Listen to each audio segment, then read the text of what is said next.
Hi, my name's Dion Collins. This is my wife, Tammy. I'm from Grand Falls, Windsor originally, and we spent about almost 16 years in Newfoundland and Labrador as youth pastors.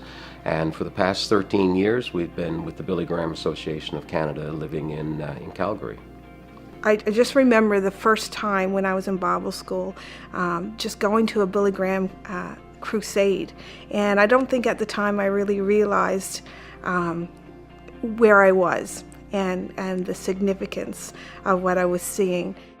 I'm Chris King, originally from Grand Falls, Windsor, Newfoundland, and I'm a project manager with the Billy Graham Evangelistic Association of Canada.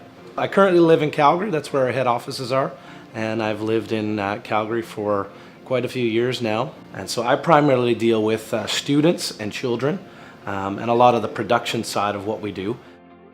So Celebration is kind of a weekend event where we do a Kids Fest on Friday night, where we see, we bring in special musical guests and we just do a great show for the kids. But then the Saturday and the Sunday night are geared towards young adults and adults, and it's the same kind of thing. We bring in high caliber musical guests, and then we'll delivers a message of hope, and we give them an opportunity to make a decision for Christ. Hello, I'm Will Graham. I'm here in St. John's, here in the Avalon region. We're having a celebration of hope. We've been doing this since 1950, when my grandfather, Dr. Billy Graham, started the Billy Graham Evangelistic Association officially. We serve the King of Kings and the Lord of Lords. We should do everything we can to the best of our ability. And so, we try to do everything well. We try to get good artists to come in and help us. We try to have good sound, good lights to help in proclaiming the good news of Jesus Christ. Newfoundlanders are all over Canada, all right? I mean, they're in every aspect. You can go to any place. Rankin Inlet's got Newfoundlanders there. I mean, you can go to the remotest place, go to the biggest cities, Newfoundlanders are there. And our organization's no exception. We have quite a few Newfoundlanders. I don't know what the quota limit is, but they're always fun. They're always exciting. And in whatever town we send them to, they go find the other Newfoundlanders there as well. So it's like a community within a community. And so they're some of the most fun people I've ever been around. I always love working with Newfoundlanders, and I'm enjoying them being my friends. One of the things that the Billy Graham Association really does well, I believe, is that they bring together different denominations. And it's more than just a big event. As a youth pastor, there were so many times we took our youth group to an event and they came away and they're going to change the world and everything's going to be different. And then a few months later, they're back in the exact same place that they were before with the same struggles. So when we come into a city as the Billy Graham Association, I see the importance of not just doing a great big event where we present the gospel, but I see the importance of laying a foundation as we go. I get for a year to go into a community and work with local pastors, training youth pastors and kids pastors on how to follow up with new believers. We have prayer events, we have events that bring people together to worship, we have training events in how to present the gospel to your friends and how to build relationships. And that's really the journey that we take is really over a full year.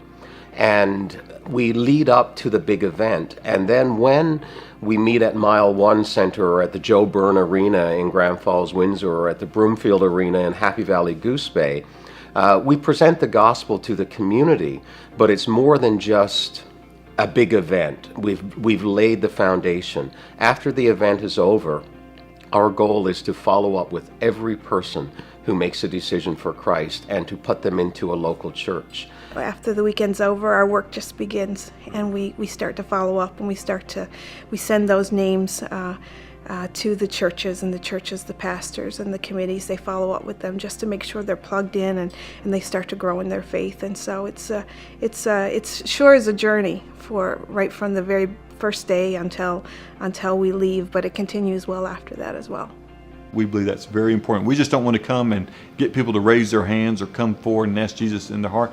We want to see the church grow. We want to see the churches grow. We want to see them encouraged. If it's just about that event in an arena, I wouldn't be sold on that, but I believe that it's the prayer, it's the bringing together of denominations, it's the morning devotions that we get together and we pray, and that's really what impacts the community. It's the coming together. It's not just the weekend event. Since 1950, when the Billy Graham Evangelistic Association started, it's always about using every means possible to proclaim the good news of Jesus Christ. Now, those means have changed as technology has changed. When my grandfather started, it was with TV, but the internet, just in the last few years, has allowed our ministry to go to places where we never thought of. But it's always been about proclaiming the good news of Jesus Christ. We have seen almost 12 million people come to Christ online alone. And there's a website, searchforjesus.net, and that shows in live time how many people are on the website at any given time, and when they accept Christ, it kind of zooms into the city that they live in. And as you sit there and watch that, you realize all through the Middle East, all through North America, there are people that are accepting Christ, and He's changing their lives. We'll go back to a city years later and hear stories of people that have come to Christ. Even throughout Newfoundland, we've met numerous people who have said that they came to Christ during the Ralph Bell crusade that was held in St. John's a number of years ago. So it's really cool to see the legacy that the Grahams have had over the past 60 years across Canada and around the world, really. It was very eye-opening for me personally to see so much more that the Billy Graham organization does in local communities and churches, and not just a one-time event, but it's a journey with the local church, and so many more, I guess, arms of our ministry, like the rapid response chaplains, which people don't hear a lot about. It's such an honor to be able to go into communities and help equip people to share their faith and train young adults and pastors and adults and seniors to tell their story and really share the gospel in their local context. For me, there's nothing more rewarding than that. It's just incredible to watch people go forward and their lives being changed. And to this day, that's my favorite part of the whole journey, is just seeing people come forward, and you realize that young man that's there, that's somebody's son. Some mom's been praying for that son for years, and you just watch God transform their lives. The church's mission is to reach the lost, and for me, working for Billy Graham Association is just a chance to do that, like just in a huge way. When we sit around in our silos, all the denominations kind of stay to their own. We look at all the differences we have, but then when we sit down across the table from one another and start praying for each other and get to know one another, we suddenly realize that we have a lot more in common than we do in difference. We hear so much, I think, in the church, are you ready to see Christ when you die?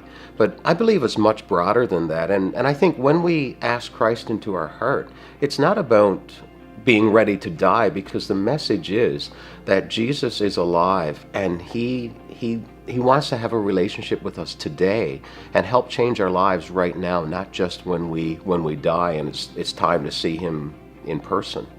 The gospel changes people's lives, and so that's why we do what we do, because we believe in the hope of Jesus.